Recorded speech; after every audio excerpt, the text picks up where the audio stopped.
and I know you were, pretty critical of your performance in the cage. A few minutes have passed. Do you feel any differently, or are you Yeah, still? yeah, I feel a lot differently. I'm my own biggest critic, and out there, I was seeing all types of openings, and I just wasn't pulling the trigger on a good 50, 60% of them.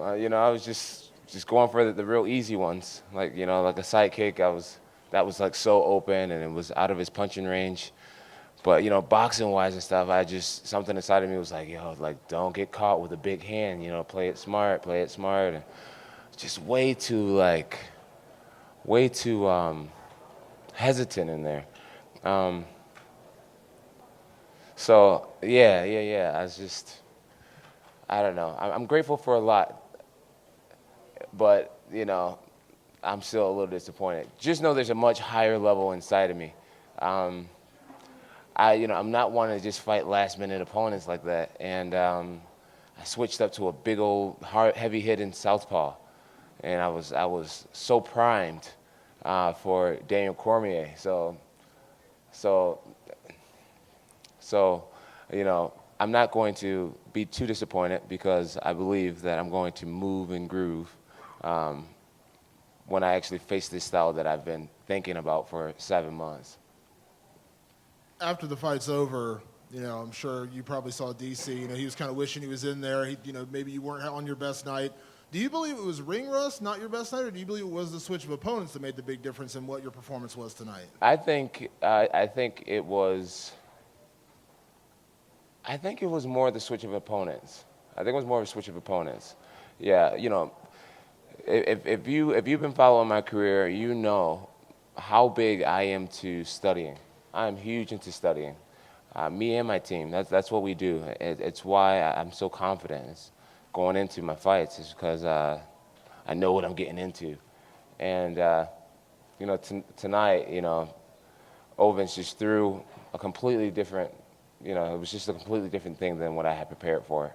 So I'm going to say it was more the switch of opponents than ring rust. As far as ring rust, I was attacking and not as much as I had liked, and my cardio was great, no butterflies, no being nervous, walking out, I was loving it, feeling the moment, felt present in the octagon, but just hesitant to attack, and it was ring rust. I'm not sorry, not ring rust. It was a switch of opponent. I know you said that you felt disappointed that you kind of missed some openings and things like that, but I am curious how much of patience and drawing it out was part of the game plan? Because I think some people were thinking maybe you kind of came in wanting to get some time in the cage underneath you, kind of wanting to work some time out. Right. So, was there a plan to kind of be patient, not attack right from the beginning? One thing I noticed about this fight was I had this level of relaxation in there where I was just living in the moment and just enjoying it. It was like, okay, I'm winning every round. Yeah, I'm getting booed for the first time, but I'm still winning. And Ovince is a heavy hitter. He has this huge knockout power, and I'm like, dude, I can't lose to a guy like Ovince. Trying to do too much. So a part of me, this may sound funny, I don't know. A part of me was just like, you got to fight DC, Jon. You got to fight DC. Do what you got to do to win this fight. The goal is to get back to DC. Whether you look like crap right now or not, the goal is to get back to DC. So I'm not making any excuses, but that was definitely in my psychology. It's just like, all right, do what you got to do to win each round. Finish if you can, but don't miss out on the opportunity to fight DC.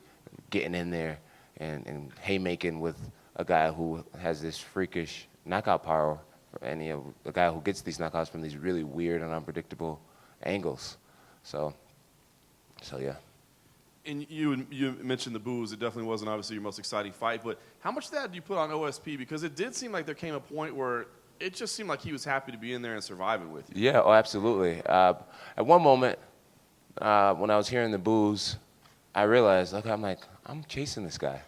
I was chasing him, and he was just circling and backing up. So I was like, all right, maybe these boos aren't for me, But, I like to give exciting fights, and I felt as if I put my best foot forward, and you know, obviously I could do more, and I'm hoping that the majority of the boos were for Ovince. I think the fans are just used to me doing, you know, giving them real cool, exciting stuff, and they saw a more hesitant version of me versus a guy who was backing up a lot.